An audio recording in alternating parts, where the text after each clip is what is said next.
right, good morning. Good morning.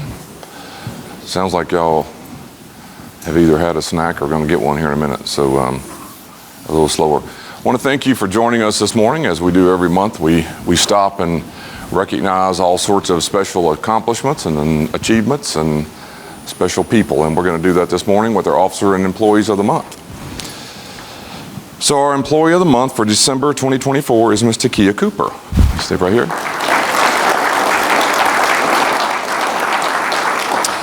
It says Takiyah Cooper consistently goes above and beyond in her duties. She's always willing to step in when needed. Her dedication shines through, especially when organizing the Community Resource Fair at the Metro Southeast DUI School. This event connects current and former DCSO clients as well as the community with valuable resources and job opportunities. Ms. Cooper handles this with efficiency, passion, and the spirit of giving, ensuring participants feel valued and supported. Her selfless commitment embodies our agency's mission of compassion and service.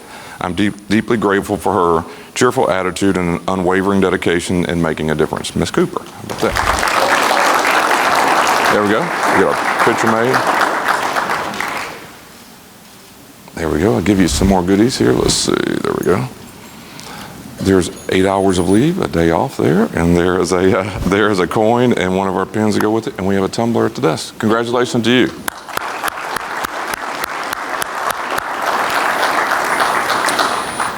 So Ms. Cooper is from Chicago, and so I was asking her, do you get to Chicago very often, and can you bring me some of that caramel corn, whatever it's called? I love that stuff.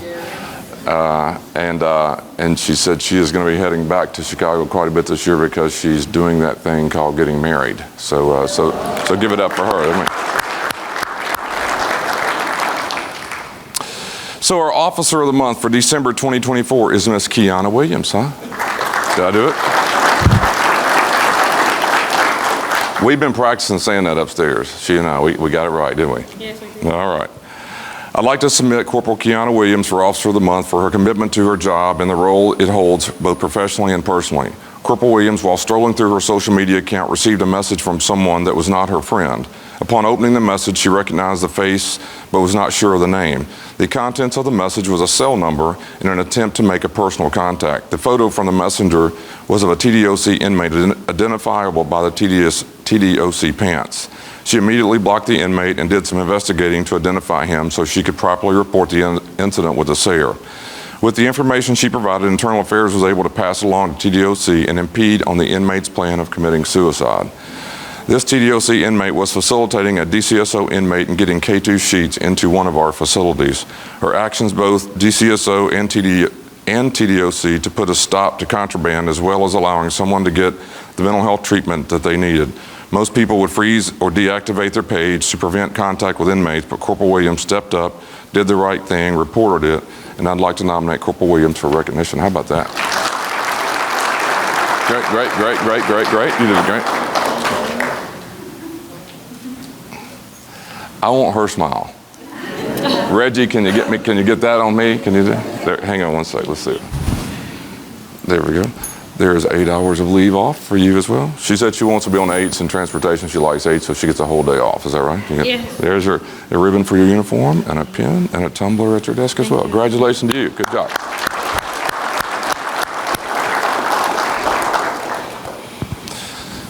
So I like to do this, y'all know, every month, but so Miss Cooper joined this agency in the wee hours of 6 o'clock in the morning on some property out in Harding with some divorce called Core Civic and Metro, and was, as we all remember, in a chaotic situation, just asked to join us in a way that wasn't handled the best, as we all know. And as I told her, I'm super proud that she's here, super happy. I wish that would have been handled for all of you. I mean, it's hard to wake up and not know who you're going to work for and where you're going to be and what you're doing. But it's so good every month to see some of you guys who came over as a part of our organization. And Miss Williams, who wants to run the sheriff's office, we got the drapes measured upstairs. So we have big plans for her. I can see her being in whatever job she wants to here. So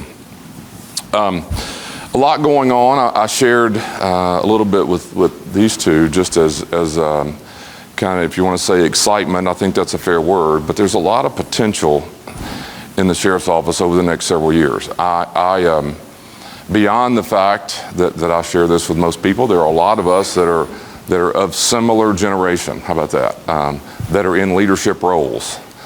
And so if you're less than that generation, there's a lot of potential. That's all I would say. There are a lot of movements and moving parts, retirements, and people moving into phases of life such as STEP.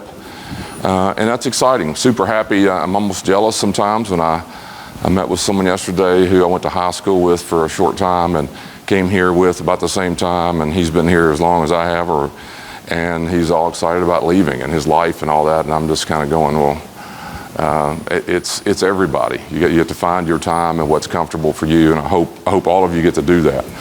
I was reading an article recently where it said 2 out of 3 people in the country feel like they were forced out of their job. That's not a recent thing, that's just natural, and I hate that, right? I mean, the reality of it is, I hope people can find the time that's best for them to move if retirement is in your future. And that's up to you as an individual, but for all you put into a place, I hope you'll find what's mutually beneficial, right? When is it good for me to go if I've got my time in? And of course, there are people behind us who want jobs, and that's fair too, right? They have opportunities to grow, but with all of that movement is opportunity. There are people behind, and we're hiring this week, officers, I guess, that are coming on, and their future is bright as well. So there's a lot happening in the sheriff's office if that was just all there was to talk about. But we are also in the early stages of building a huge new facility, and a lot of things that go into running that. And so, as I was sharing this morning, the transition team concept will become another part of our life. A lot of you really learned, I think, a lot in what we transitioned 5 or 6 years ago in trying to build a new facility and the leadership that comes out of that. So here in the very near future, there's opportunities for many people here to get on board with what I call the early phases. And when the building opens up here in a few years, then you'll be on the ground and able to help operate that. And so with all of those movements, all the potential retirements and programs and promotions and everything that's going on here, it's up to you if you want to move and move around. And I think there'll be plenty of opportunities to do that. I think that's all I got. I don't know where we... Chief Hudson, did you get anything? Chief Raines? Chief Joyner? I wish y'all would sit together. It'd be a lot easier. I kind of know where you gravitate to, but that's all good. We are going to, Citizens Academy is around the corner. Is the deadline? Yeah, the deadline is this Friday. So deadline to get into the Citizens Academy. We've had some really cool folks put in for that. We're anxious to get that going again, and I appreciate all of your work and support for that. It's a rewarding experience to watch the community get to see what you do, and I'm excited to see that happen as we get a little closer to it. We obviously had our ACA audit over here. Marcia, is there anything else? Okay. Anybody have anything else? There's some of you, I know Sheila reached out. We're trying to meet upstairs on some facility planning stuff. So if you want to take a break or two, and then we'll meet you upstairs about 9 o'clock. The rest of you have a great rest of your day.